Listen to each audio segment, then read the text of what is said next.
তুমি এক্ষুনি আমার জন্য লাউ চিংড়ি রান্না করবে। আমিও দেখব কি এমন হাতের রান্না যে মাইয়া মানুষ তোমার হাতের রান্না খেয়ে তোমার হাতে চুমু খাই। কি? আমি পারবো না রান্না করতে। তোমার মন চাইলে তুমি রান্না করে খাও। তুমি পারবে, তার সাথে তোমার ঘাড়ও পারবে। আমার হাতে ঝাড়ুটা এখনো রাখি নাই। ঝাড়ু পিঠা না খেতে চাইলে যা বলছি তাড়াতাড়ি করো। আরে আরে, রাগ করতেছো কেন? আমি তো মজা করেছি।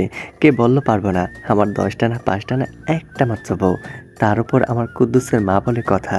আমি কি তার কথা ফেলতে পারি বলো? পারলেই ভালো, না হলে আজ এই ঝাড়ু তোমার পিঠের উপর ভাঙবো। তাই বেশি কথা না বলে তাড়াতাড়ি রান্নাঘরে যাও আর আমার জন্য লাউ চিংড়ি রান্না করো। আচ্ছা, তুমি 10 মিনিট অপেক্ষা করো, আমি 1 ঘন্টা লাউ চিংড়ি রান্না করে নিয়ে আসছি। শয়তান্যা মাতারি, তোর জীবনও ভালো হবে না।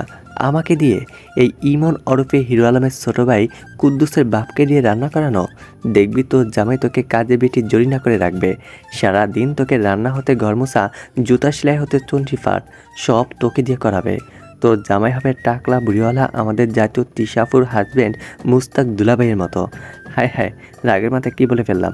কুদ্দুসের বাপ তো আমি, আর আমি কেন মুস্তাক দুলাভাইয়ের মতো হতে যাব? না না, তোর হাজব্যান্ড, হ্যাঁ তোর হাজব্যান্ড তোকে রেখে নতুন সুন্দরী রমণী কুদ্দুসের মা নিয়ে আসবে। তুমি কিছু বললে? এই কে কে? ও হো, তুমি তুমি রান্নাঘরে কি করো? কিছু লাগবে? এখানে আসার কি দরকার? আমাকে বললে তো আমি তোমার সামনে নিয়ে হাজির হতাম। তুমি শুধু রাজধানীর মতো হুকুম করবে।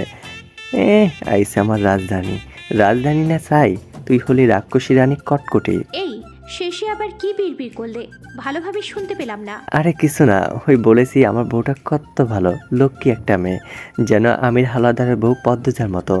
তা বললে না তো, রান্নাঘরে আসলে কেন হঠাৎ? রান্নাঘরে আসতে গেলে কি তোমাকে কৈফিয়ত দিতে হবে?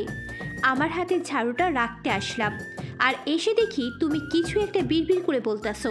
কি বলছিলে? কই কিছু না তো। আমি আবার কি বলবো?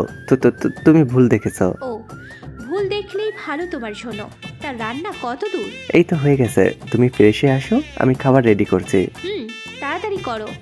আইছে, তোর জন্য আমি লাউ চিংড়ি বদলে লাউ তালা পোকা রান্না করেছি, সেটাই তোকে খাওয়াবো। তা আমার লাউ চিংড়ি তো রান্না শেষ করলাম, দেখি খেতে কেমন হয়েছে।